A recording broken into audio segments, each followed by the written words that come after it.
আপনারা যদি এই জুলাই সনদ আইনি ভিত্তি দেওয়ার ব্যাপারে দড়িবসি করে থাকেন, আমাদের বাংলাদেশের 3 দিকে ভারতের কাঁটাতারের বেড়া, কিন্তু আপনারা পালাবেন কোথায়? আপনাদের জন্য অপেক্ষা করছেন সেই দক্ষিণে বঙ্গোপসাগর। এছাড়া কিন্তু আপনাদের পালাবার কোথাও জায়গা নেই।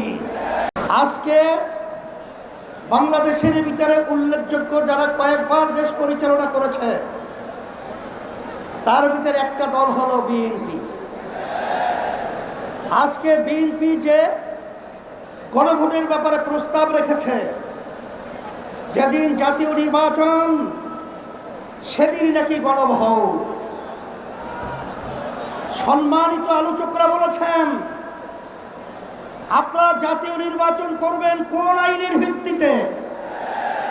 সেই আইনের ভিত্তি হলো জুলাই সনদ যখন আইনে ভিত্তি পাবে তখন জাতীয় নির্বাচন আইনি ভিত্তি তৈরি হবে, নাহলে সেটা অবৈধ নির্বাচন হবে।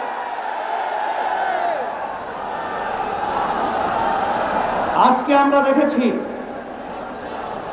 সেই পল্টন, সেই মোড়ের মধ্যে সেই 2024 জুলাই এবং আগস্ট, যখন জুলাই 17 তারিখ বাইতুল মুকাররমের উত্তর গেটে আমি তখন বলেছিলাম যে আজকে আমাদের সন্তানদেরকে যেভাবে পাখির মতো গুলি করে রাস্তার ভিতরে আজকে লুটিয়ে দেওয়া হচ্ছে, আমি বাংলাদেশের সর্বশ্রেণীর ছাত্র জনতা, আলেম ওলামা, হাফেজ সহ সবাইকে উদাত্ত আহ্বান জানিয়েছিলাম যে এখন আমাদের ঘরে বসে থাকার সুযোগ নেই, ঘরে বসে থাকার সময় নেই। আমরা আজকে রাস্তায় আসবো, ফ্যাসিস্টকে উৎখাত করব, বাংলার জমি থেকে কাঁটাতারের উপরে নিক্ষেপ করব। হয়েছে তার, বাংলাদেশ মুক্ত হয়েছে। সেই হিসাবে আজকে আমরা দেখেছি 2 শ্রেণীর মানুষ এখন 2 মেরুতে অবস্থান করছে। এর ভিতরে এক শ্রেণীর মানুষ হলো যারা নাকি আমরা দেশ ও প্রেমিক, আর এক শ্রেণীর হলো ক্ষমতা প্রেমিক। ফ্যাসিস্ট আওয়ামী লীগ সরকার তারা দেশ প্রেমিক ছিল না, তারা ছিল ক্ষমতা প্রেমিক। তারা কিন্তু এক পর্যায়ে আমাদের বাংলাদেশ থেকে পালিয়ে কাঁটাতার পার হয়ে ভারতে অবস্থান করছে। নব্য যারা ফ্যাসিস্ট হওয়ার চিন্তা করছেন, যারা গণভোট নিয়ে নির্বাচনের আগে দেওয়ার ব্যাপারে তালবাহারা করছেন, আমি তাদেরকে উদ্দেশ্য করে বলতে চাই, আজকে বাংলাদেশের ছাত্র জনতা, সর্বশ্রেণীর মানুষ আজকে জুলাই ভিত্তিক আইনি সর্বপ্রথম চায়, তারপর জাতীয় নির্বাচন চায়।